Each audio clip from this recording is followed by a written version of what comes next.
This is REVOLT Sports Weekly, powered by I'm Athlete. Brandon Marshall, let the people know why they better not turn the channel. These two right here, I seen the script. We talking about Shedeur Sanders. We talking about Aaron Rodgers. They just gonna yell at each other all day. That's it. I don't want to yell, bro. Let us land. Everybody got to land the plane. Then you know what I'm saying. Everybody got a moment. You do too much landing, bro. Oh yeah, what's up with you, bro? Since you done heard this landing. Yeah, like that's how he know now. Land the plane. You got a buddy. I'm saying, what you got, like a buddy pass or something?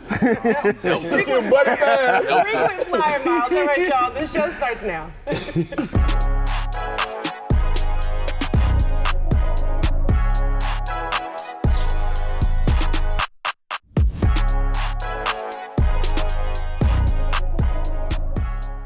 Welcome to the show, everybody. I am Kayla Nicole, and guess what? Everybody showed up to work today, y'all. Yeah. All my teammates are here. We made it. We've got Brandon Marshall, Josh Bellamy, Mike Sims Walker. But first and foremost, happy Women's Month. Yes. Clap it up for the women. Hey, Holiday. How long is this holiday? Salute to the women. How long has this holiday been? How long has this holiday been going on? A long time, centuries, ages. Put me on game. In honor of this glorious month, I want you guys to tell me your greatest athlete of all time. I'll start with the one and only. Yep. The GOAT, Serena Williams. I love Serena Williams. I also, offline I talked about Sue Bird, but the one I want to highlight right now is FloJo. Like, she was one of the first to do it at that level. Yeah. And just gone too soon, but man, like, think about just the style and the flair now. That's every athlete now. So. For sure. Me, I'm going with Sha'Carri Richardson.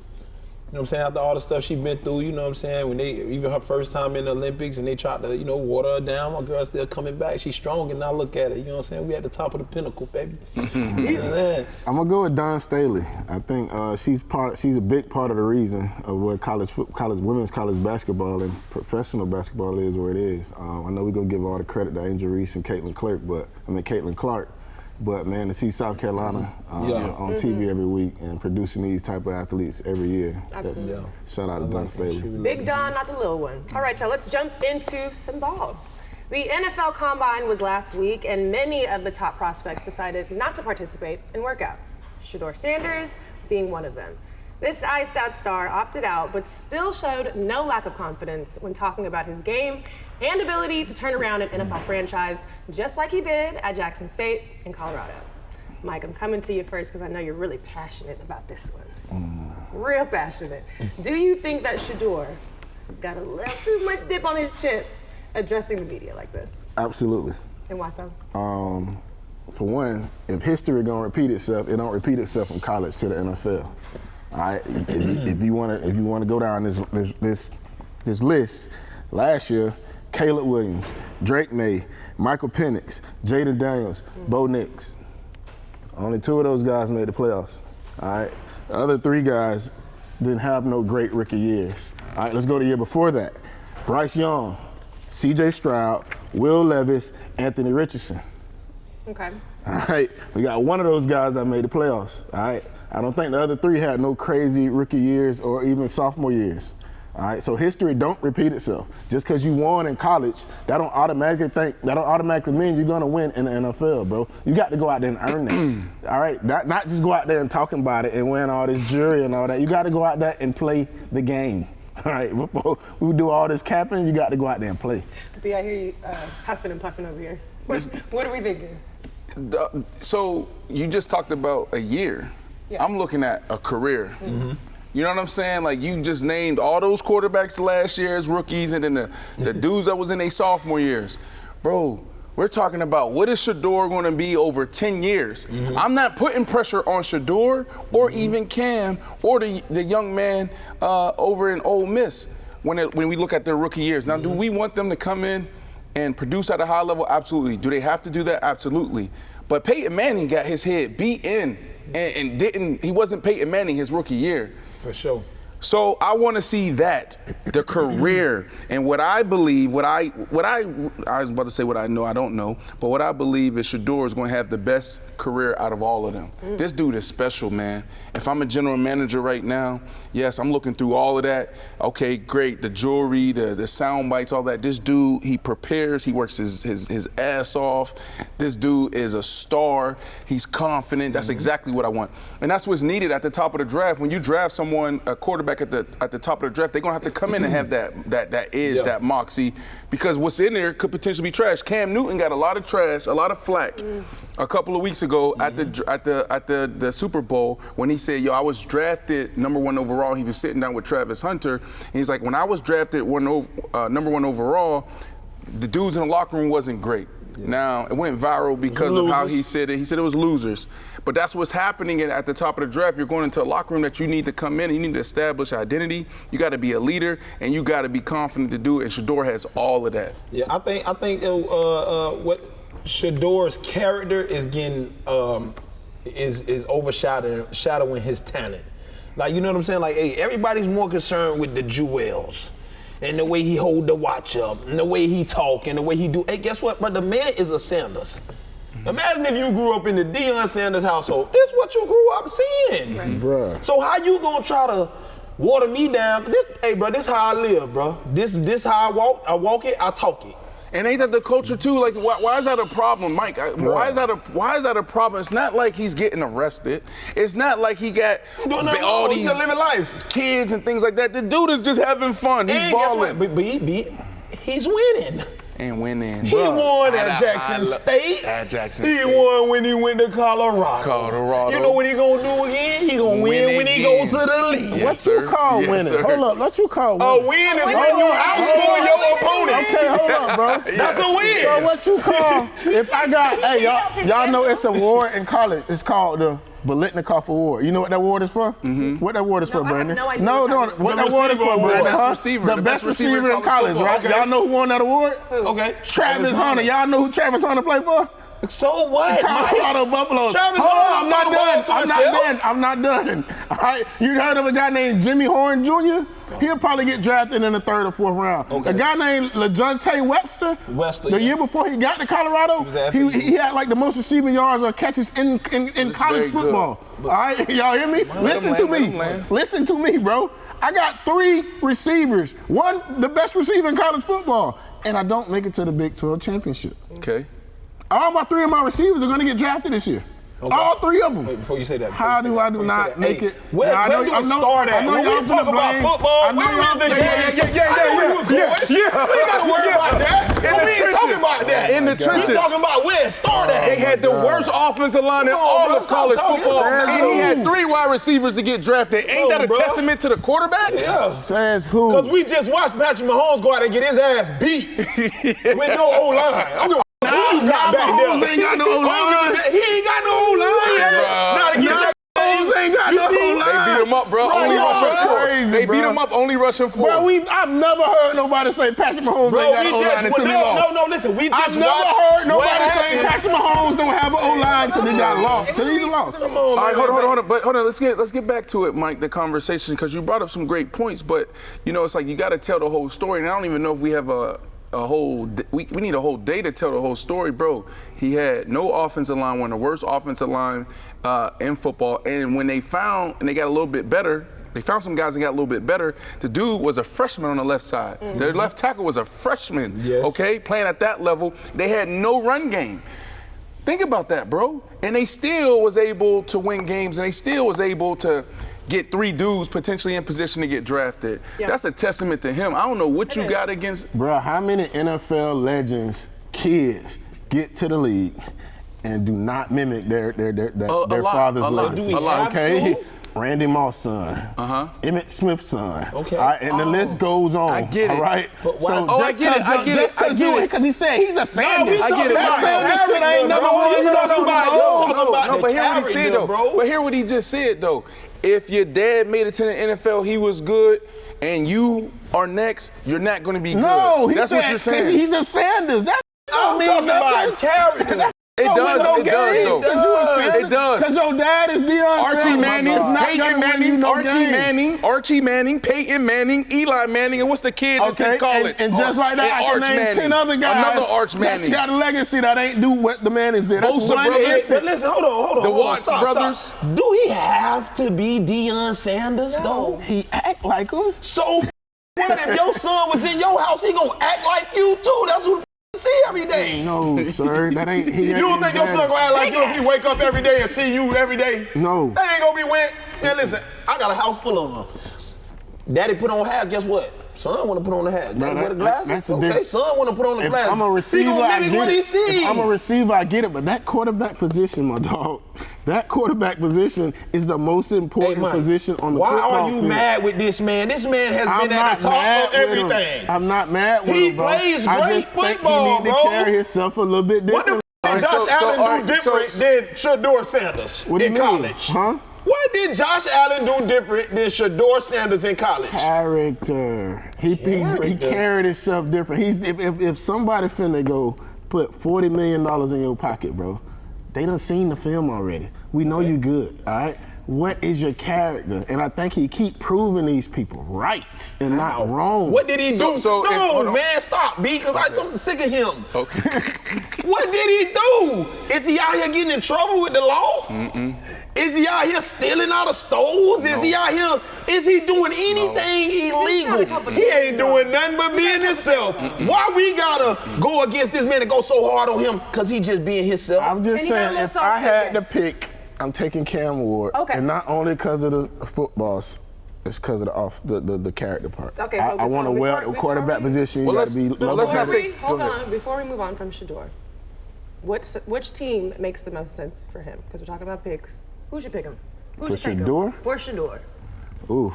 I ain't gonna lie, the Giants. I mean, big market, right? Flashy Sanders kid. And he could play. I'm not taking nothing away from football. I'm not saying he cannot play football. He's a great quarterback. I'm telling you, he should handle this a little bit differently, a little bit more humble. Because, bro, one thing we know, that media gonna humble you. You can't go out there acting like this and not perform. But see, that's why I like this kid. You have to have so much to go right for you to have a phenomenal career. And that year in the National Football League, and part of that is you got to have thick skin. You got to be tough. And he's built tough. He's built for a market like New York. I do like the Giants with Coach How can we Daboll. say that? And his Let me tell you why. Coach. We don't know what kind of skin he got. He ain't never had to face nothing crazy. He ain't never been in a quarterback competition. He's never been in a quarterback competition. The man been under scrutiny ever since he started playing football. What kind of scrutiny? When I can go right to the sideline and my daddy gonna be right there to console me on any kind of situation I got going on, You bro. worry about the man daddy, bro, being his coach, bro. Got to deal with the outside world every day. Every day he deal with the outside world. You were just explaining. Hey, listen. So we had Shedeur in here like last year, and we was on FaceTime. Pops called, Dion called. He's like, man, appreciate you, man, because it do take a village.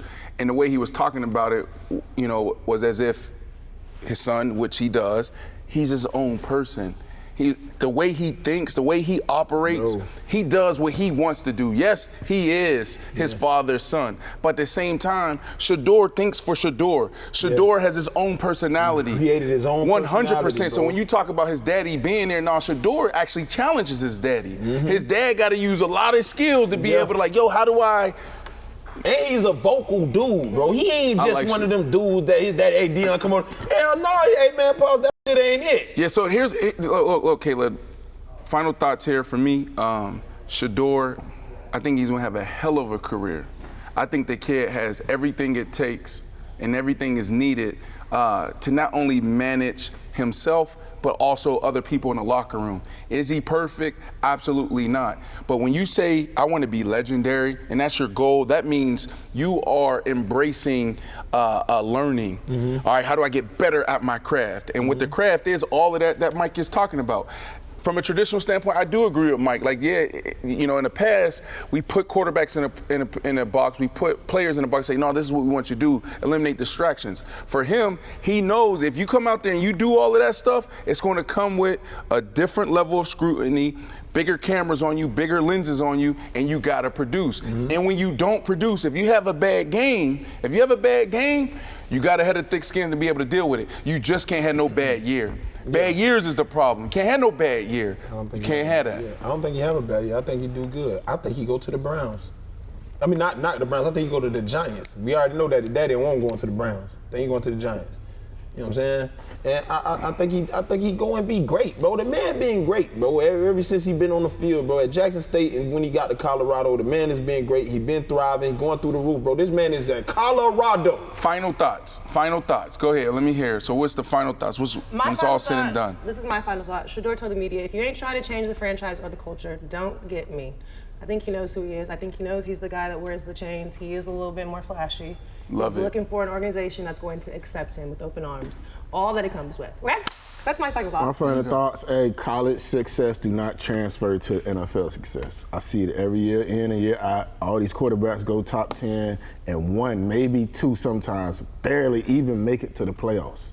All right, and they ain't around here wearing chains. All that talking and all that's cool, but that's don't win you no football game. Okay, Grandma. So he ain't gonna have a successful career because I'm he not has saying. chains. Who said he not gonna be We're successful? going to be on the right Take the side of chains history off. and say Who that said he this ain't man, gonna be as a successful? black Everybody man take and all the- former you gotta athlete, take that chain wear the off. Take the chains. chains off here. Put it on the table. Everybody As a take the black chains man, off. Come on, Mike. wear Take the the chains chain off. off. Come on. I ain't taking none of my jewelry Come on, off. Mike. No, take the chain off. People Yeah. are taking Come on. his talents to ZC, but are his best days behind him? We've got more ball coming up after this short break. Take the rollie I played off. already. Take the $50,000 rollie off. I made the playoffs.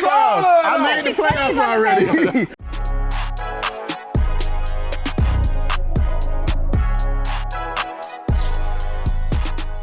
Welcome back to Revolt Sports Weekly, powered by I Am Athlete. The NFL season is starting to get a little bit spicy, y'all. News broke this week that Deebo is headed to DC in one of the first big moves of the offseason. The Niners traded the Pro Bowl receiver to the Commanders for a 5th-round pick. Deebo now gets to play catch with arguably the best young QB in the NFL. Bezo, I'm coming to you first. I want you to tell the class what you told the group chat when the news broke. Deebo, you going to Mike, then you go to It's okay, wait Bezo your now. turn. Like, God, Wait your turn. I know you like, hey, look, and I just ran to that dude. He told me you was hustling waters back in the day. You was hustling waters. Oh, in college. yeah. A water boy. Hey, look, what I say, I think it's a great pickup for Washington. It's really a move that Dallas should have made. Right. That's what I take, y'all. It was a Dallas. You know what I'm saying? Yeah. But honestly, I think that Washington, it was a great move, but I think they need more. They're going to need more if they want to compete with teams like the Eagles, bro. I like it, but I don't love it. Deebo makes $21 million a year. All right, let's keep that number in mind. Since 2021, Deebo, 2022, 632 yards. 2023, 892 yards. 2024, 670 yards. All right, so this man had a 1,000-yard season. He's only had 1,000 yards a season in his career. You know and why, that was Mike? 2020. Hold on, but let me ask you why that was insignificant. Let me land, Spirit. All right, Frontier, just chill. All right. And I'm not Spirit, I'm Delta Airline. You Delta, y'all done crashed, boy. We scared of Delta right now. Hey, so this man had 1,000 yards season in his career. All right, for $21 million. Your last 3 years, you haven't went for 1,000. You barely went for 800. All right, I'm scared of that. That's a very risky move. Why? Because there's no consistency. For $21 million, you know what I can get. But that's why I was going to ask you, why does those numbers matter for him? I feel like there's some players that come along that are impact players, that are football players, that show up differently. Like, I'm not expecting Deebo Samuels to have 1,500 yards. That's not who Deebo Samuels is, right? This dude is a football player. Nah, like you're bringing, he's juice.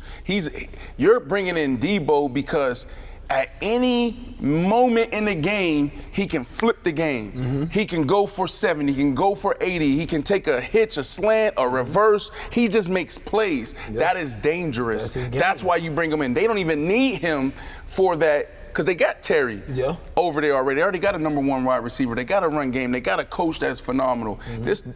What I have here is this. The Commanders have stepped into their Super Bowl window. 49ers are done. They missed it. Niners fans, it's done. It's over. And I love Kyle Shanahan. One of the reasons why I got drafted, called his daddy and said, yo, you need to go draft this guy, Brandon Marshall. Love it. But that window's shut.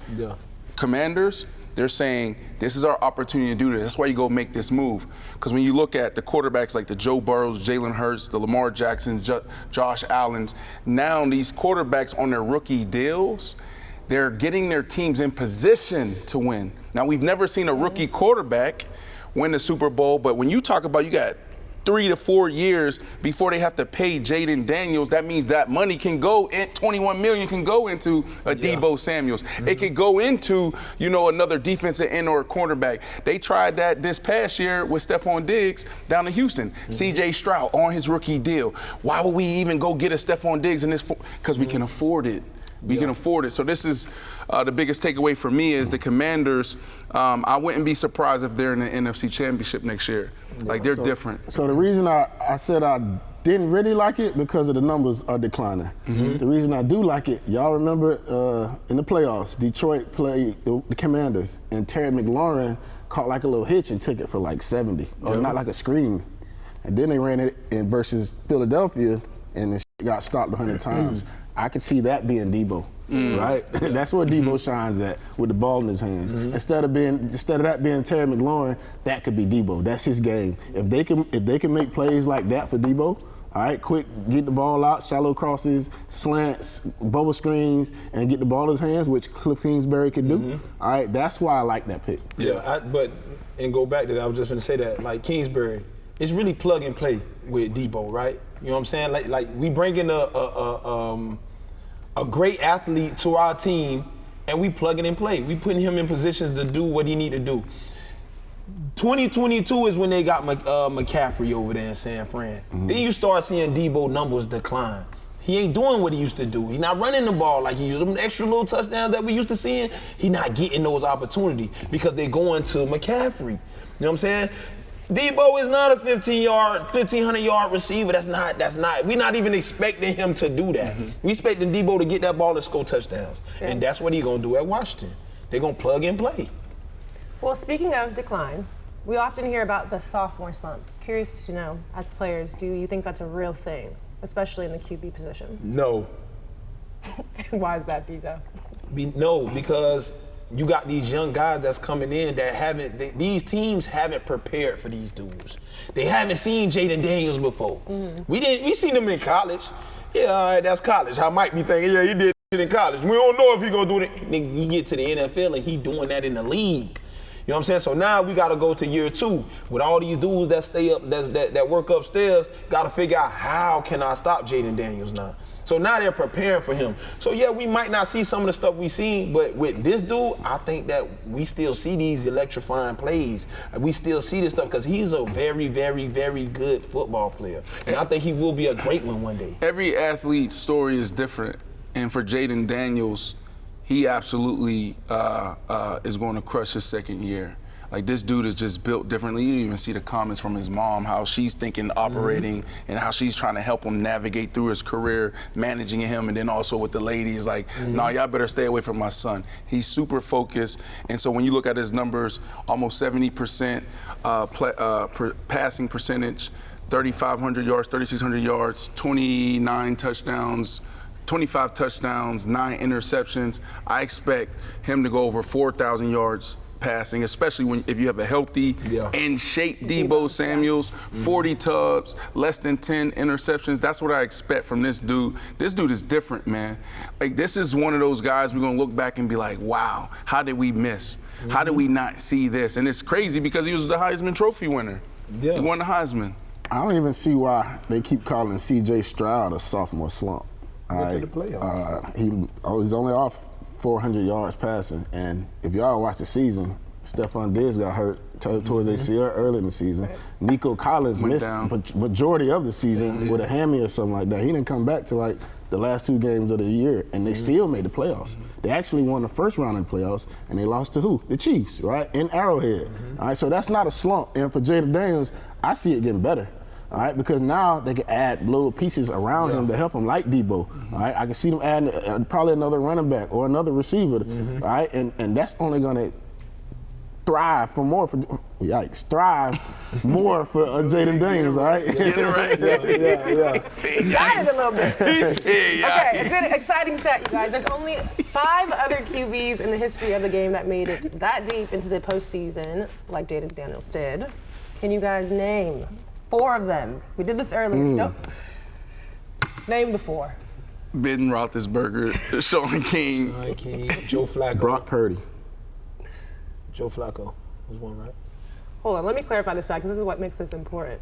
There's only 5 other QBs in the history of the game that made it that deep into the postseason their rookie year. Oh, rookie year. I forgot that nugget. Their rookie year. Ben Roethlisberger. I'm a Ben is one. big Pittsburgh Steelers fan. You said Sean King. We got Sean King on there. Joe Flacco. Yes. And Brock Purdy.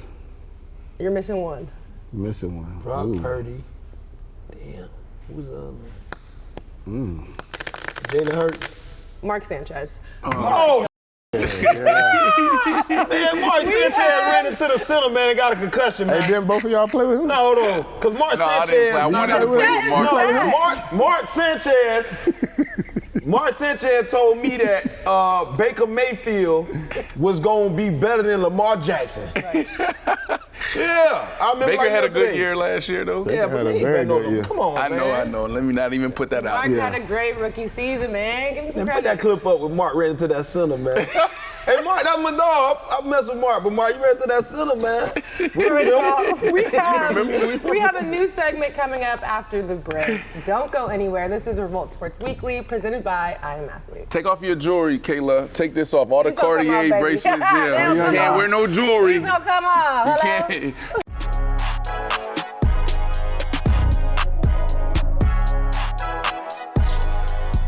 Welcome back to Revolt Sports Weekly, powered by I Am Athlete. I hope that you guys know how to spell, okay? Because this is our new segment, What's the Word?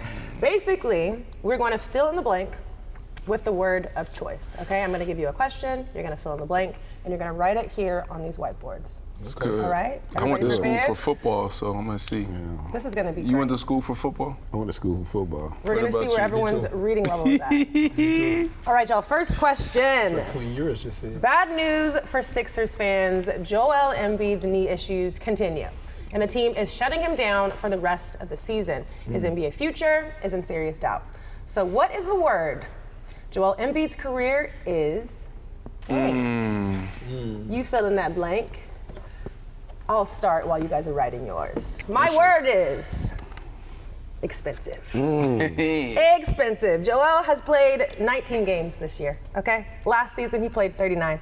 The season before, 66. Yeah. He's owed $250 million on that contract. They can't even ship him off if they want to. Big bust for the 76ers for a very dominant player. So I'm gonna say expensive.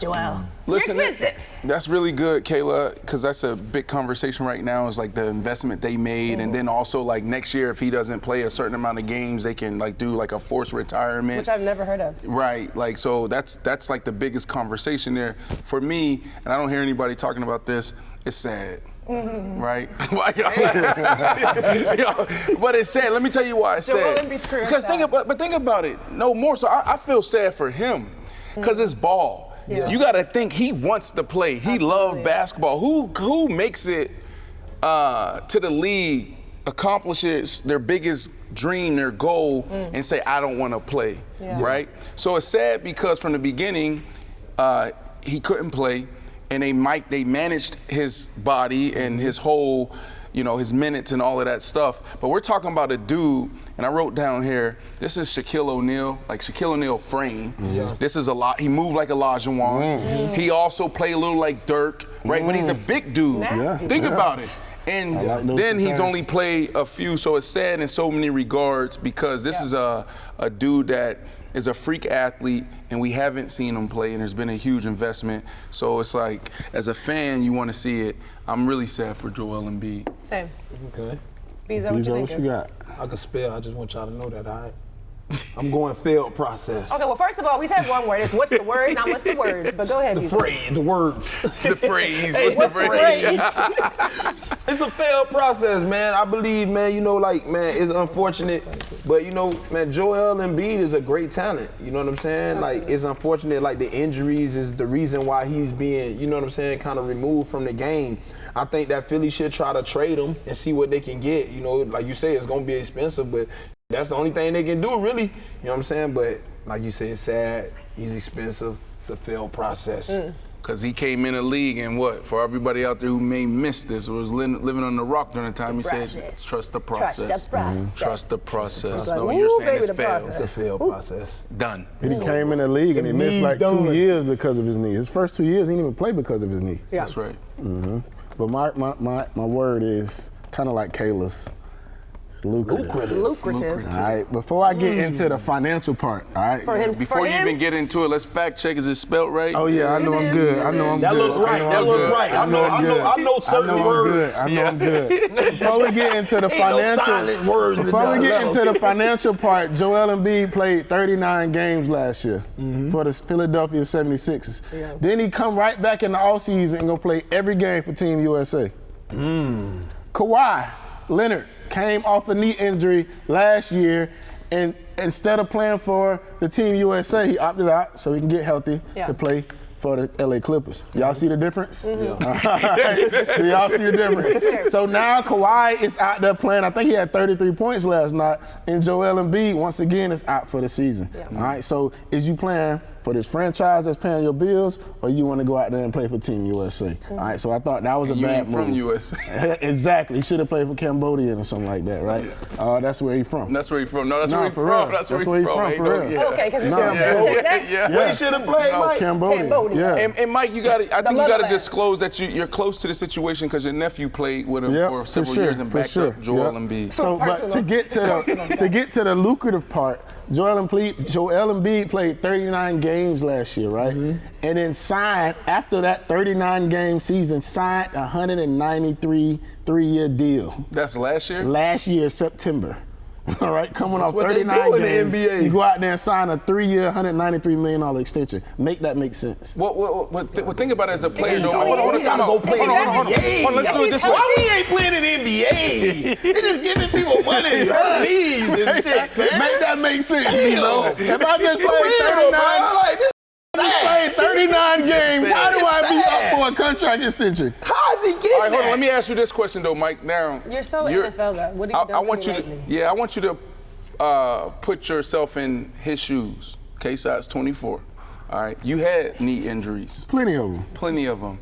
So is it his fault, though? Like, if you were in that same situation, because you played in the league for several years, and they offered you a deal, and you know that you really can't go the way you want to go, are you going to still take the deal?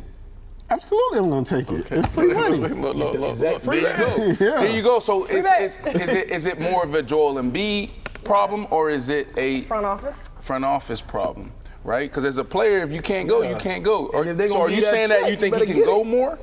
I think it's a CBA problem in the NBA because it ain't like he was on his last year of his deal. They be having all these things in the CBAs where players can get extensions after like a year or two. He was still on like a 5-year deal for like $250 or something. He was only 2 years into that deal. How is you up for a contract extension in the 3rd year of that deal and you just played 39 games? Moral of the story, all y'all jits out there in these sports, play in the NBA. Right. People when they hurt. Okay, we're going to hop over to the NFL. Next up, is it possible that Aaron Rodgers doesn't leave the stadium for his next job? According to Adam Schefter, the Giants struck out on Matthew Stafford and are still looking for a veteran QB. And does that search include the former Jets QB? So what's the word? The Giants would be blank with Aaron Rodgers. My word is delusional. You like that? I like that. I like that, Kayla. Delusional. Okay. Rodgers' contract is massive. Delusional. The Giants need to rebuild with draft picks, not pick up a has-been. That was harsh. That was really mean. Don't say that. Hold on. Whoa. He's looking at me in my eyes. She said a has-been. And that's your guy, too. But I think you're siding with me, aren't you? Yeah, definitely siding with you for sure. They need to invest in some draft picks, not Aaron. So you want me to go or you? Go ahead. No, let's go to the same order. So was it me? It's you next. Go ahead, you go. All right, so first off, listen, I'm not mad at delusional. Okay. Right?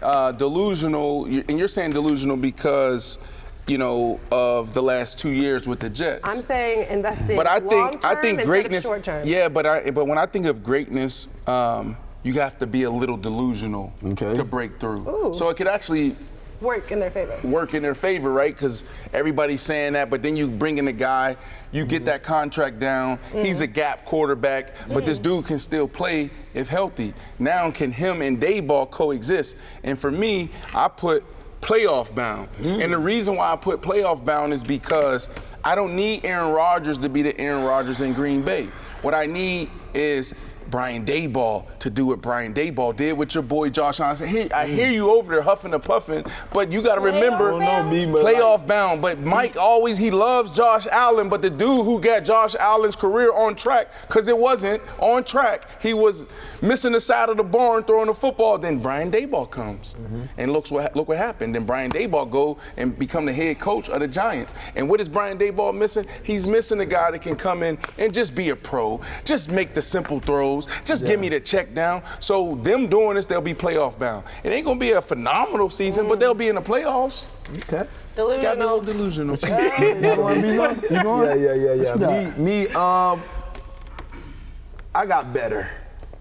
The Giants are better. I think they will be better than they were last year. Which is not that good. With Aaron Rodgers. Now, was safe. but now, it don't make sense though. Aaron Rodgers, everybody know I love Aaron Rodgers. I'm a guy, but it don't make sense. Right. You got a chance to go get one of the young, fresh faces. You know what I'm saying? And y'all in a spot to get one of them.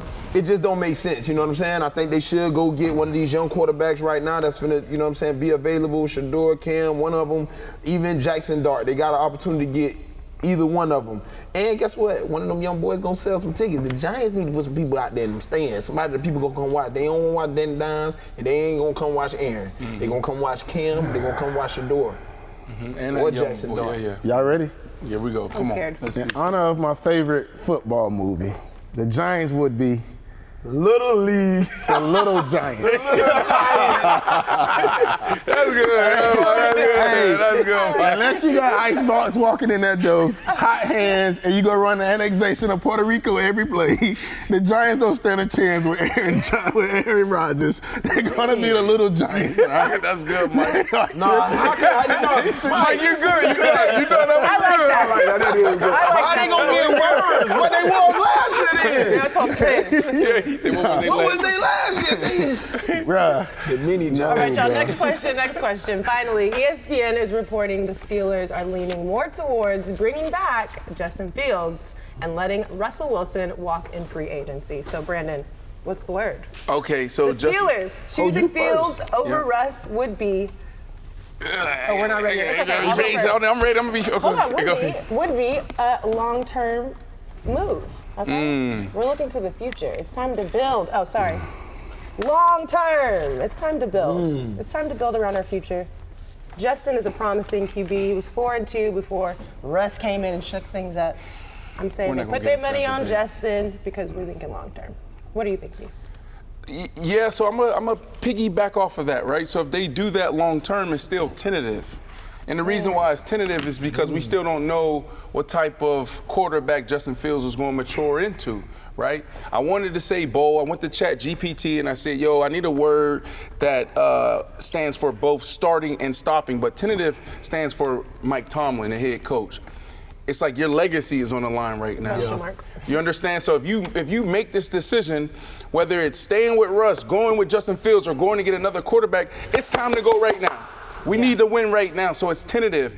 His legacy is tentative. It's not like 3, 4, 5 more years. No, we want it right now, and you hear the fans wanting it. And I always say this because Coach Tomlin is like the ultimate competitor. He's one of the best coaches, and he's going to write books on leadership, and we should study him. But right now in football what is it? What have you done for me lately? And right now, when you think about the organization, the Pittsburgh Steelers organization, Mike, they're up there. It's them, the Patriots, the most Lombardi trophies in their trophy case, and they haven't had one in a very long time. Yeah. Me? Smart. I wish they seen you. It would be smart. Dramatic pause. It would be smart. Okay. The reason I say that because we seen the ceiling of the Steelers with Russ. We seen the ceiling of the Steelers with Russ. You know what I'm saying? Let's go on, come on. And he's still a decent player. Let's get that. He's still a decent player, but hey, man, we're going to put the young boy in there with fresh set of legs. You know what I'm saying? I think he could do the same thing Russ did, you know what I'm saying? But I don't think Russ is beating the Bengals or the Ravens on a consistent basis. Yeah. I disagree, but it ain't my time. I'm gonna be quick. I think it's This guy. the Steelers choosing Fields over Russ would be Common sense. common sense. All right? Common sense. That's how we tried to hyphenate It's it to common make it one sense. word. You see how I tried to make it one word? word. I kind of piggybacked off you. I seen them. Yeah, common sense. All right, 4-2 or 6-5. All right, 4-2 or 6-5. Who you rolling with? 4-2. Rolling 4-2 or 6-5. Wait, what's the question? 4-2 or 6-5. Who you 4-2. rolling with? Okay, yes. Ain't Why no you question ask about me? it. Why you ask Because me? you don't count. Why Right? you ask me? It's No, personal. He biased. For the He group biased. chat. I think he waiting on Sierra to hook him up with one of her friends or something. That's why he trying to hold out. But hey, there's no question about it that Justin Fields give you the best chance to win in a Pittsburgh Steelers uniform over Russell Wilson. All right, That's simple a hot as take. that. That's a hot take. Common All right, sense. y'all. Up next, shots are fired. Why is LeBron taking shots at the media? We go behind the headlines next. This is Revolt Sports Weekly, powered by I Am Athlete.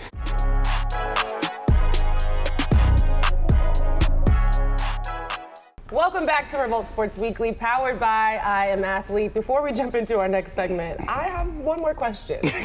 What is Brandon Marshall if he cannot properly spell playoff down? I want everyone to write it on their board in I got 3, 2, Let me handle what's this. your word? Never. Because he's never been playoff bound before. That's why he can't spell it. That's why you can't spell it, because That's good. That's why he can't spell it. He never made it to the playoffs. Oh, good. I was confused for a minute. I'm like, I don't even He on fire. I like that. I like He that. on fire today. Yeah, Mike, you So gonna what's yours? remedial. Hey, that's a big word, Deebo. I don't know what you mean. That's a big word. Look, he had to Google it.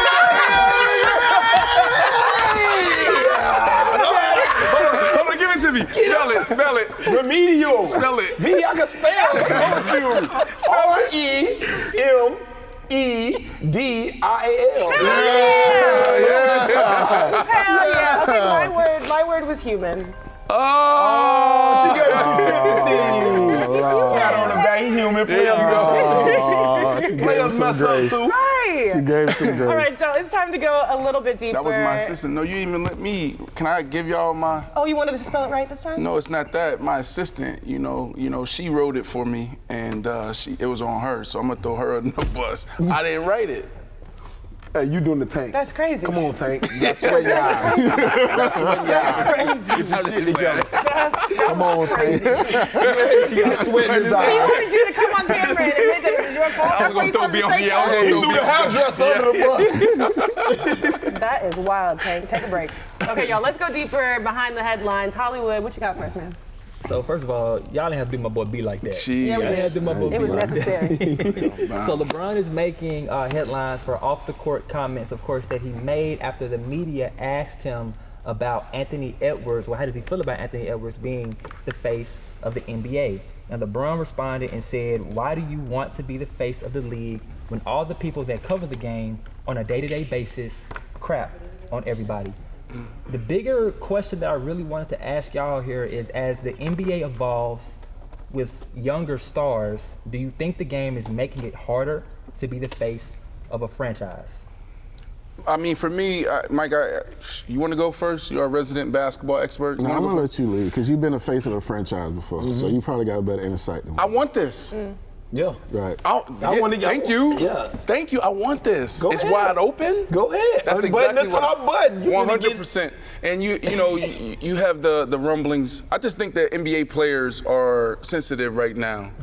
They're in their feelings. Even retired guys. My boy Gilbert Arenas just went viral because he's like, "Why is all these people talking about the game? They ain't play about the game. Shut up. Talk about your own game. We don't talk about your game." No, we are fans. We grew up playing basketball too. We like basketball. We just chose to go to the NFL. Yeah. But what we want to see is a good product, right? Yeah. And so now, because it's not, you have so many people jumping into this conversation. Some people have credibility, some people don't. But if I'm a player, young player, whether it's 10 years old, or if you're in college, or if you're, in year 3 or 4 in the league, I want to take the throne, right? Because right now the NBA is in a great position. Well, was in a great position when LeBron is thriving and Steph Curry is thriving. Who's next? Is it going to be Anthony Edwards? And it really is Anthony Edwards. So I don't even know what are we talking about here.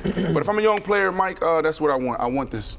100%. I think if you walk into a restaurant right now, all right, and you don't like their service or their food, you probably ain't coming back, right? So when these fans walk into these games or watching these games on TV, and they don't like what they seeing, all these threes and all this fouling, all right, I probably ain't finna watch no more, all right? All right, so that's what's going on right now. But who wants those fans? Huh? Who wants those fans? I think that people that say stuff like that are not a real fan of the game. And you say it all the time, like the NBA quality is trash. You're talking about why the players being sensitive. Because it's people like you with platforms like you got. So what we supposed to work with? That makes the sport, though. Hold on. Watch So this. people making threes makes you not like the game as much. They're not making Hold on, them, let me Kayla, ask they you a just question. shooting What's them. your favorite, Who's not making when you're threes? going to the It's not gym? competitive. Kayla, It's hold on, not hold on, competitive, No, Kayla. let's put Kayla on the spot. Kayla, Did you we see do this. Steph Curry No, play see, the she's trying to no. Stay Okay, right I'm here. listening. I just wanted to. When you're going to the gym, you work out what, 4 times a week? Sure, 4 to 5. All right. Where do you stop to get some quick food? What's your favorite? Tender greens. Tender greens, because the product is good, right? What happens when the product dip? You going because you're a fan of tender greens? Yeah, you keep going? When they change up the recipe in the collard Next greens, question. that was good. Get us to the next question. that was good. This is my question. What makes the product better to you?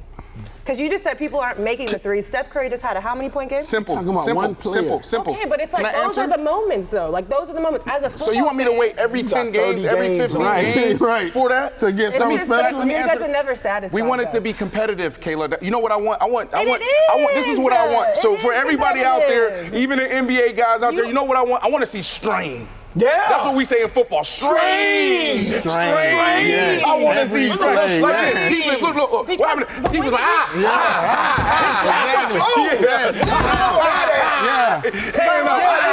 Get him. Call this dude. Hey, Mike, wing. You don't even see no trash talking no more. You don't see We nothing. didn't play basketball a couple weeks ago. And it was That intense. shit was more entertaining than the NBA. Absolutely. If they would have put that shit on film, it's more entertaining than the NBA. And that's what make it worse, Kayla. We are trash. And it was we way more competitive. It was more entertaining. I want to watch Missing the point. Unrivaled. This is literally what Channing Frye was saying when he went on the rant that triggered, Bron's response. Y'all will get up here and talk about the trash quality of the NBA when people are still playing at a very elite level. That's cool. Kayla, That's why right. why- Just because you're not Hey, entertained Kayla, doesn't mean Kayla, that Kayla. it's not Nobody still out there elite The Cleveland basketball. Browns been trash for decades. And everybody But go to the sometimes game. they have a Josh Gordon that have an amazing year or amazing game. They have a quarterback that come in and can play a little bit. The running back had a 1,500-yard season. The So league is like, not yeah. trash. There's guys like, there's Kayla, there's you know, all I'm saying and is, there's where is the- Joker, there's Cat, there's I don't So respect. what do y'all want them to do? No, Play no, 150, no. 1,000 No, games Kayla, I every don't week? respect the Let me answer, slow down. Kayla, because you And know have what kind of 60 point honor. games? You know what kind of Entertaining. honor it is to be the face of a league, like a whole That's y'all professional talk about sports like league. this, though. But that's Huh? what y'all talk about like this. That's the point. That's what he's saying. But for Is everybody, it but warranted to not want that crown? Heavy is the head that wears the No, crown. you- Does it make sense to not want it because conversations like I think Ant-Man is It's the legitimate. perfect. No, I think they're wrong. They need to listen. yes, they need to listen. They need to listen. Instead of trying to Getting in your complain feelings. about what we saying, they need Getting to in your fix it. feelings. And then also, I think Ant-Man is the perfect person for it because the real Ant-Man, one. he say, you know what, my guy is KD. I love KD, but then when I play against him, we compete. I'm on his, yes, exactly. You know what I'm saying? And so my point is this. Hold on. When have you seen Ant-Man step on the court and not compete? Yeah, but He that's always Ant-Man. compete. Thank you. That's But he Ant-Man. called That's not everybody everybody. out, though. But that's not everybody. That's not everybody. Even Jimmy Butler. and everybody's never gonna the do starting that. five. What was the documentary on The Netflix league has just came never out? been that way. Can I land? Land it. Okay. here we go. So the starting. Crash landing. No, stay with me, Mike. Just stay with me. Okay, You gonna appreciate Yeah, this okay. one. So starting five, Jimmy Butler in the starting five was like, after the NBA All-Star game is really when I start picking it up. Well, what about me coming to the games in December? What about in January? You know what I'm saying? Like, why I gotta wait until the end of March? For you to get your I want to see that Jimmy Butler in the playoffs. Remember when Jimmy Butler, they had to drag him off the floor. He was That's so tired and unrealistic. exhausted. Hey, man. That's unrealistic. I want to see, you know what? I don't want to see nobody scoring 50, 60 Hey, points. Kayla, Because that means somebody ain't out there playing no defense. Kayla, I want to see the Dennis Rodmans. I'm leaving. Kayla. I want to see the old basketball. Kayla. Well, then Yeah, you put should them turn out on there. DVR. I want to see what them Kayla. It's a cup, B. Yeah, It's a cup, B. The game has changed. You know what? That's what we want to see. I don't want to see nobody acting like they I finna can't have fight. conversations with people that don't you know know- Steph Curry record. You know what? Y'all know This what's is stupid. Kayla, you know what's entertaining? No, I don't. I don't know what y'all playing pickup. Apparently. LeBron and Kawhi Leonard and Kevin Durant and Steph Curry going at each other's necks. Yeah. All right, Okay, trying but to that's kill not them. the Not trying to be on the matchup same every team night. like That's not the MJ and all them used to And do. LeBron need to be quiet on this. You know why he need to be quiet? Because LeBron is 41 years of age and he plays. Yeah. Hard. He plays. Every You night. guys are missing what he's saying. Are you guys listening to what Go he's ahead, saying? go ahead. He's literally saying what Man, y'all are listen, doing man. right now. Hey, That man, he you know is- what? He says, I understand why he doesn't want to be the face of the league, because y'all done dogged me from day one to day 40 years in. You know why LeBron's saying this? Really, do y'all want to really break it down why he's saying this? Because LeBron ain't never said this until his son got in there. And they want to talk about his son. Now everybody else LeBron want to be, the media, da-da-da. LeBron ain't been doing this. Yeah. Why now all of a sudden? Because your son in there and they talking I ain't about see him. that. I ain't gonna hold you. I ain't see the connection.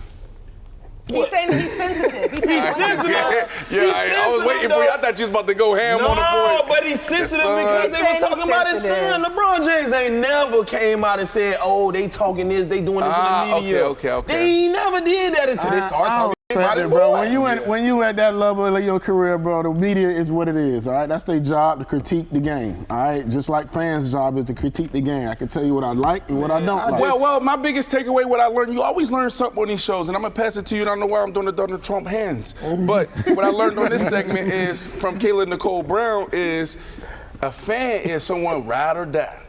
Ride or die. If your favorite food place starts tripping, it's terrible. The taste ain't the same. I hate that Keep example. going back. That's the what analogy. just That's keep what going it is. back, right? Just keep going back. That's what Kayla Hey, wants to do. sweet collard green, and y'all collard greens fall off, Kayla still gonna eat them. So basically, in a nutshell, we can't have an opinion.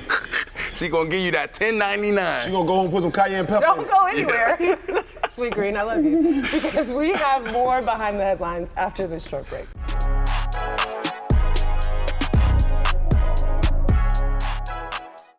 Welcome back to Revolt Sports Weekly, powered by I Am Athlete. We have more behind the headlines. Hollywood. What we got next? Yep, so I think it's impossible to recreate the moment that we had with Friday, right, last week. So today it's March 3rd, and the song that Meek Mill, well, Friday created but featured Meek Mill on it, is currently ranked number 4 on trending on YouTube Music. Friday, as well as Meek Mill, talk about the passing of their fathers, but something that really stood out to me was even on Meek Mill's Twitter, he revealed that his own mom didn't know about how he felt of his father's passing, or losing his father, excuse me. This is obvious in the black community. As black men, sometimes we struggle with getting information across the right way, in the right times to people.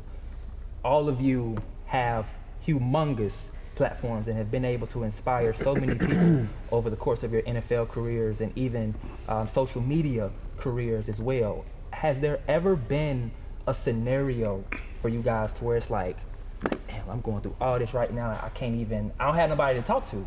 I don't have nobody to get it across to, and didn't feel comfortable with getting that across either? So I want to say this, I actually think Mike is best to talk about this and probably could relate to Meek and Friday because you lost your pops in the prime of your career, right? And Mike, being your roommate, seeing how close you guys were, that was devastating. But also, I didn't even put 2 and 2 together when we had that moment, and we can't even, we will never be able to recreate that moment. We're not gonna be able to describe the energy that was in here. And I'm so mad that you missed that. Yeah. But Mike, I didn't even think about you. How you connected to that moment. I was like, damn, I was just so focused and locked in on Friday and his pain and what he was feeling. What came up for you? Sorry, Hollywood, but what came up for you, bro? Man, that hit deep, bro. Yeah. That song been on replay since Friday, for real. It hit deep. It hurt too, though. It bring me back. I've gotten to a point where I've had to make myself numb to death, right? Because I've had a lot of, after my dad, father figures passed, literally right after him, right? So I try to stay numb to it, bro. I haven't been to a funeral since my dad passed, I haven't been to the cemetery. I haven't been to a cemetery. I don't even like to ride by it. And that's kind of just how I kind of just forget it almost in a sense, right? But it's hard to forget somebody who was so impactful in your life, right? But that's kind of how I cope with it. I'm numb to it. I don't go to funerals, bro. I don't go to a cemetery. I don't go to none of that stuff. Yeah, Tyler Perry had this beautiful post when his mother passed about like grieving and how you'll never be able to get through it. And when anybody lose someone, I just reshare that. It's beautiful. But Mike, what I connected with was like Meek Mill's verse. It was a even Friday, but Meek Mill said some things, and what came up for me, Hollywood, was like, yo, did bro go to therapy? And you think about how artists say like music is therapy, but he was saying some stuff. I'm like, how did you get that? Like, you got to really go to therapy and pull back the layers to be able to connect what he was saying. Like, yo, when I was in elementary, I was in middle school, I was acting this way, but what I really wanted is to hold my dad's hand. I wanted my dad to come back. Yeah. Right? It's like, yo, how did you get there? Bro, like that was different, bro. I felt there were so many bars in there, yo. But bro, that's the special thing about music, though. Yeah. You know what I'm saying? Like, that's what music do. It bring out a different side of you that, you know what I'm saying, you really probably wasn't really in touch with. Like, when I listen, I wasn't here, but when I listen to that song, but you gotta think about it, right? When I think about it, like my pops is from the same hood. All my dogs know my daddy, but they ain't know that was my daddy. My dog can tell you, well, your daddy raised me. He raised you, he ain't raised me. You know what I'm saying? So that's crazy. So like when I listen to that song, it's just so much, like Mike said, so much emotion. Because just think about it, how much our lives would have been different if our fathers was really there. How much better you probably would have been in football if your father was really there. I don't know, I'm just saying for some people, Well, it's crazy that you're saying, sorry to cut you off, bro. Go ahead, I'll let you land. Go ahead. I don't wanna. No, go ahead. It's been real therapeutic for me. There's a few bars that popped out. I was like, damn, I relate to that. And one, it's about fathers. My dad was there. And then when I made it, after my rookie year, it was just nothing but this. Yeah. And so the last couple of days, I'm like, damn, I'm connecting with it because I feel like I didn't mourn my dad's death, but he's still here. But he's still here. You understand? Yeah. Like, damn, my dad ain't there. You know what I'm saying? So I connected with it that way. I've been sitting with it the same way, bro, since it came out Friday, just listening to it. And another one that is crazy is like when he said, Friday he said, I'm having nightmares of my brother clutching on me. Ooh, I'm gonna go ahead and pass it to you. Nah, I know where you're going with that, but I think it hit different when you see your dad just laying in that casket. Yeah. Right. I think that changed everything for me. Because you know it's inevitable. My dad had cancer, colon cancer, when I was a sophomore in college. And then you just start seeing his body deteriorate, right? He went from being a healthy, never seeing him sick, healthy black man who go to work every day, work out, cut the yard 2-3 times a week, to just being able to not even sit at a football game because he can't be in the sun, right? And you kind of know it's inevitable, but nothing can prepare you for going to that wake or just seeing him in that casket, and all the questions just go through your head. Where are you going? Like, where you at? Like, yeah, that's crazy. You know what I mean? Because, bro, I think about stuff like that. I don't know if y'all, like, I really think about, like, damn, dog, like, my mama gonna die one day. Like, my pop's gonna be gone, even though my pops went in my life, but, like, now, like, you know, we got you know what I'm saying? We cool. Like, you know what I'm saying? You know, you wasn't there, like, I'm like, you know what? I ain't gonna give up on my pops. You know what I'm saying? Cause what if somebody would have gave up on me? Yeah. You know what I'm saying? So we got a good relationship now, but you know, I ain't know my pops growing up. Nah. So yeah, Kayla, there was a moment on that viral clip where it was real organic, where it felt like we were in the studio and you were sitting down, and then the camera panned to your face and you were just holding your chest. You're like, what was going through your head? How did you connect with this song in this moment? I think in that moment I told you it felt spiritual, and I have my dad. I have two dads, honestly. I have a father and a stepfather, and for me, it's still hit just the same, like on an emotional level. I think that, like you said, he does a really good job of putting his emotion in his music, and I think the through line in that song is just ultimately, like, I'm hoping that I'm making you proud, right? The idea of legacy and the importance of that, the weight that you carry as the next generation just trying to do the right thing and make your family proud. So for me, it hit in that regard. Yeah, that was powerful. I think it hit for me more when they wasn't here and he was up there crying. not during the interview, but while he was performing the song, he just started crying. Yeah, because it's real. Friday, Can I say- Yes, can he we was pause crying on up that? there. Yes. No, first of all, he was up there crying while he was rapping it. I mean, a handful of times while he was Right. here, which I think is really important to acknowledge too, especially as black men, because I don't know that we live in a society where it's like, that's acceptable, Yeah, right? yeah. Like, we're not like encouraging black men to cry. And that was one of our follow-up questions. Like, have you ever been in a situation where you're seeking relief, and how do you relieve yourself? You know what I mean? So- Like, what do you do? So that's a great question. For years, I just tell everybody I ain't got no more tears left. Yeah, I hate when he I used said to that. always say that was my thing. Like, I ain't got no more tears. And then 2 years ago, my uncle passed away. His name was Kenny Walker. Like, this is like my best friend. Like, Close, like this. Like this, everywhere I went. Lived with me in Jacksonville, everywhere I went. I'm talking about an old, mean-looking dude who done been to prison 7, 8 times. I kept him with me everywhere I went, right? And he passed away. And I was probably, outside of my dad, the closest family member I had. Like, and he passed away, and that was my first time. I just sat in the living room by myself. Everybody blowing my phone up, and I'm just crying. And it just hit me. And I'm like, bro, I ain't cried in probably 10, 15 years. So that what brought me back. And I'm like, yikes. Like, What about you, Dream? Me, relief, I think when I talk about it, you know what I'm saying? I think us as men, we don't like to talk about stuff. Like we used to that, hey, you gotta be strong, you gotta be powerful, you gotta be this dude, you know what I'm saying? So you know what I'm saying? It's a lot of stuff you push to the side, but bro, you gotta talk about that stuff. Like I had a situation like with my pop, this one I feel like we really got on the same page.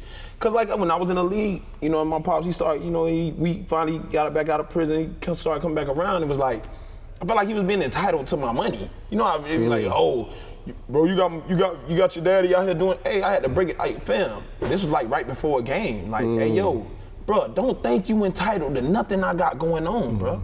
You ain't been there for me. Like, bro, you ain't did nothing like I did this. Like, you know what I'm saying? So that was my thing. And like, now, bro, like, I get to the point sometimes, oh, I might cry now, I don't know. But bro. It's okay.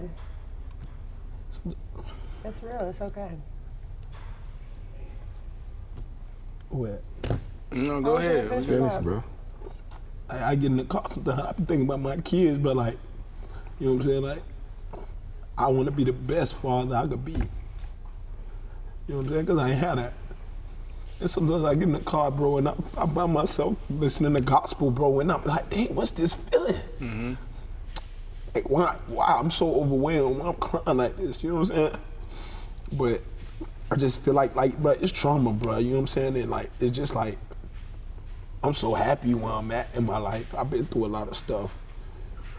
And I don't want to see my kids go through none of the stuff I went through. So like,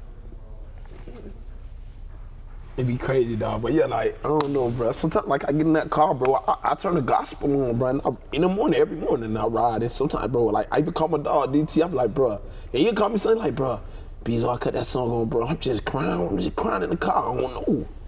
And, you know, sometimes, bro, I get in the shower and I cry. Like, you know what I'm saying? Like, I done got to the point where in my life, like, bro, I feel like crying is relief for me. Absolutely, You know what I'm cathartic, saying? absolutely. Yo, it's crazy that you say that because I cried before. I'm more emotional than you guys, but I let myself cry for the first time a year and a half ago when everything started crumbling down. And I walked upstairs, and I shared this story already.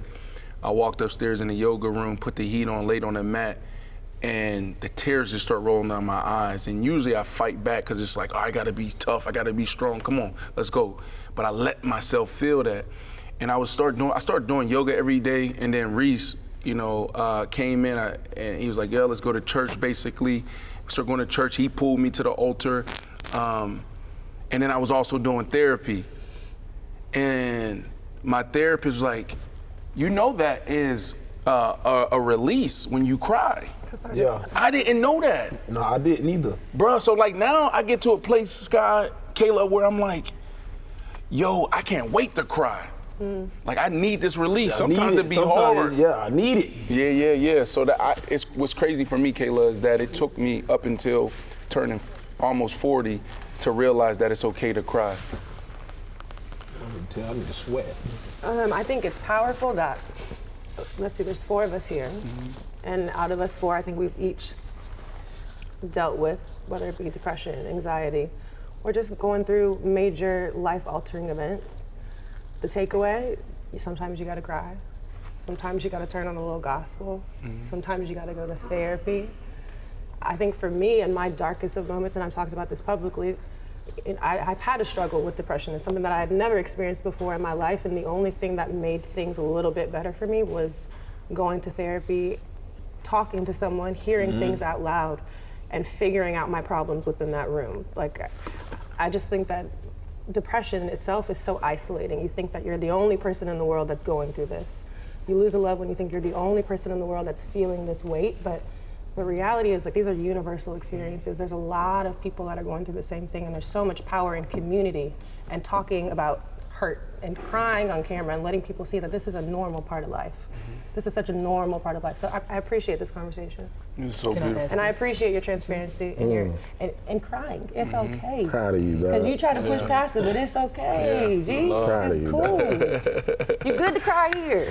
Straight up, man. Yes, Hollywood. You made me cry. Can I ask this too? So, first of all, thank y'all for sharing that. Bezo, especially you, Mike, Kayla, Brandon. Thank y'all for that moment. It was great in itself. How long did it take for y'all to even understand, like, I can let my guard down and speak from this perspective? How long did it take for y'all to actually understand that? Bro, it took a while. Like, just think about it. Like, just the circumstances we come from, bro. It's just like, you gotta have your guard up. Because if you don't, it's like, Life or death. you know what I'm saying? Like, I can't take a playoff. Just like, look at Young Dolph. Like, you know what I'm saying? Like, bro just was going to get some cookies. But you got other stuff going on. You let your guard down and now, you know what I'm saying? Like, so it's crazy, bro. But I got to the point, like even like with my wife, bro, like I had my guard up so crazy when it came to women because of the stuff that I seen growing up. And you know what I'm saying? I was like, damn, like, I don't know if I could be able to be married to a woman or be able to be, you know what I'm saying, vulnerable to a woman, to let her see me cry, do all this type of stuff because this how I was raised, this the stuff that I seen, you know what I'm saying? But if I would have just really would have been, you know what I'm saying, more vulnerable, more open, I'd probably be further ahead in life. You know what I'm saying? But just keeping that guard up. So I think we do need to let our guard down. We don't gotta be so tough all the time. Absolutely. You know what I'm saying? You don't gotta be that. It's okay. Yeah. Especially with your lady, and I'm realizing that's a big struggle for me right now, is being vulnerable with women. Like, it's so tough. Like, there's still more work to do. There's still more work to do. I still haven't let my guard down. Like, that's still hard for me to get to that point.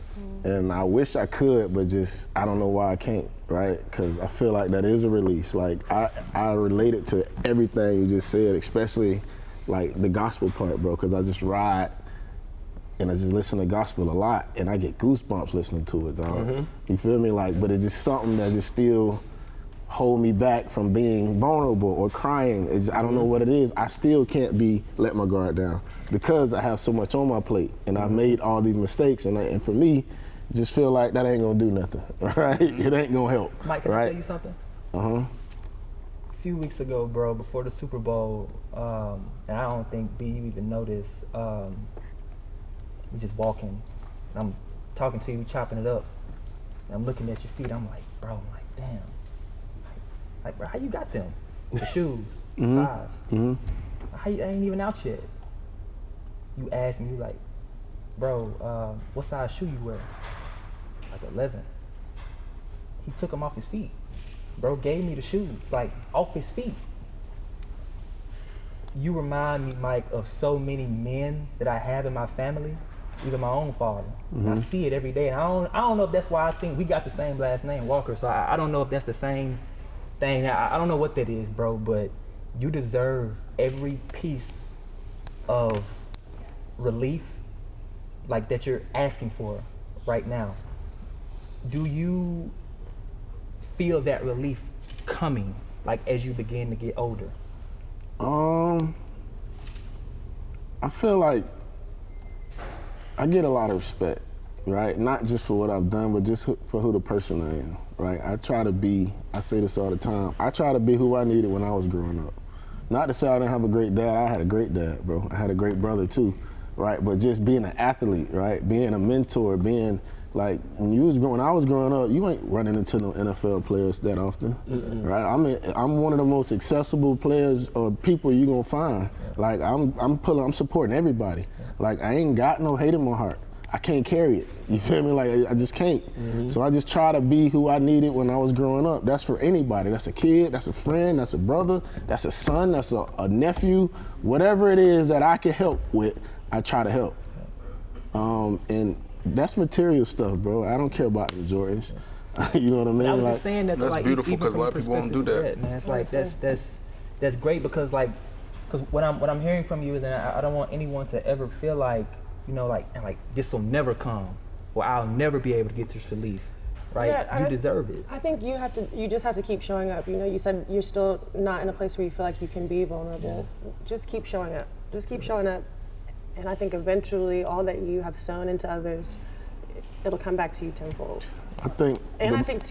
Go ahead. I think the main reason I can't be vulnerable because I'm every day trying to make up for the mistakes that I've made. And that's mainly with my kids, right? I've created these households, right, that I'm not there every day like I would like to be, right? That's 2 boys and 2 girls. So if you follow me and watch, I'm on a plane almost every 2 or 3 days. And I'll be at baseball practice in the morning, I'll be at an AU tournament at night, I'll be in another state in the next day. And that's me trying to make up for my mistakes. Absolutely. I'm trying to show up and I'm stretching myself out to where I don't even got time to sit back. I get tired.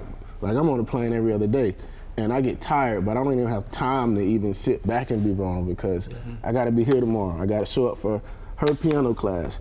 He got baseball practice. He got an AU tournament. She got swimming lessons, and I'm doing this in 3 different states. All right, and I'm just so stressed out and I'm so burnt out, but I gotta be there. Like that's all I know is I gotta show up. I have to be there. Have you ever gone to therapy? No, not for this type of thing. No. See, okay, let's pause there. What do you mean this type of thing? Life? Yeah, life. No. You should go to therapy. I sent you to therapy one time, bro. We did a. Gail. I don't think I only had. You only did one session, yo. Therapy, y'all. But that's what that's when I know things is going to shift for you, right? Like you listen to your gospel and stand on that path, and then also like, you know, talking to a therapist. I never forget, like you did it for me, you know, just really challenging me as a brother, like, yo, you better than this, you better than this. And there was like a couple years ago, we were going through the same thing, divorce, challenges, all of that stuff. And we were outside the Hyatt Hotel on Peachtree, or whatever it was, and we're sitting in your Tahoe. And I was like, bro, you need to go to therapy, bro. You need to go to therapy, bro. So you tried it, and I think Kayla's, that's where she's on to it. Like, you just gotta lean in. You have to. What I think is, it's like this, like, it's when you make time for yourself.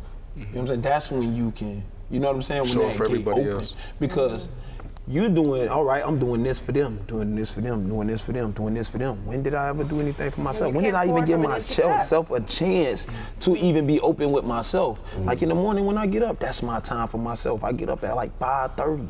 Get up at 5:30, I do what I gotta do. I go outside, walk my dog with nothing. No sound, no music, no nothing. I just go out there and you know what I'm saying? That's my time to myself, you feel me? So I would say, like, even like with my son, my oldest son, like I went through a situation with him when I had to be vulnerable with my child. You know what I'm saying? Like, he got a spanking. He went to school and told me he got a spanking. I'm in the mall with my mom. I had a Louis Vuitton stuff to get her bag. He done messed up mom dude's whole vibe. You feel me? But no, for real. Right. Mom dude's like, what the hell going on? But when we get back, I had to really break it down to him because I didn't think he really understood, like, dog, everything I went through for you to be doing what you doing. Bro, I did everything. I'm doing all the mistakes I made, like you saying. Like, hey, I did all the mistakes. I'm trying to fix. But guess what? The mistakes is what got you to where you at. Yeah, and if you went back and deleted those mistakes, you wouldn't be who you are. I can't keep my wall up because I'm trying to go back and fix something. No, the only way I could fix this is by moving forward. Hey, let me be open with my child. Hey, yo, look, I made all the mistakes. Daddy, I sat him down, bro, and cried, real tears. Like, bro, I did all the messing up for you. All you gotta do is go to school, get good grades, bro, and be an athlete. I did everything else it is for you to do. All the messing up, I did it all. I'm breaking the curse. I'm breaking the generational curse. Now I need you to be on point. So can I do this? Because I know we got to land a plane here. Let me just say a quick prayer. Father, thank you so much for just your presence. Thank you so much for your love, Lord. We are facing so much spiritual warfare, and we just ask that you give us everything that we need to break these generational curses. Show up in our relationships, show up in our marriages, show up in even divorce, Lord. Show up in, dating, show up as, for us as parents. We just pray that you send your angels into rooms before we even get into these rooms. Place a hedge of protection around our children. Give us the strength. I lift up Mike to you right now. Give him the strength and the fuel to keep going. But I see like this platform is going to give him what he needs, the fuel that he needs to continue to show up and be better. He's such an amazing man, such an amazing father, and just continue to refuel him. We love you. We honor you. Amen. Amen. Yeah. So thankful for conversations like this, y'all. I think there's a lot of power in being transparent and authentic, encouraging people to show up as themselves and speak their truth. So shout out to y'all. Really appreciate it. Well, that's going to do it for this week's episode of REVOLT Sports Weekly, powered by... Damn, all the tears going, y'all. We will see you next time. Almost got me. Might say no more tears. Got me cried on TV. My Lord. Name of Jesus. That almost got me, boy. Ooh.